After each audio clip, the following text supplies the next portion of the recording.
How to sign into your ADP Workforce Employee Portal account. Hi everyone, I'm here to assist you today. Without any delay, let's jump right in. First, open Chrome. In Chrome, search adp.com, which will open this page. Click on All Logins. In All Logins at the bottom, click on Employee Login. Before, it used to be directly logins, but there are different logins right now. So in employee login, add your user ID. And click on remember my user ID if you want to save your password. If not, press on next at the bottom. After you've pressed on next, you'll find this kind of screen pop up. In here, add your password and simply press on sign in and you're good to go.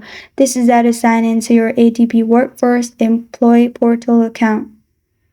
Thank you for joining me today. If this video helps you out, please leave a like and subscribe for more. Got a question or want to suggest a topic? Comment below. Thank you for watching.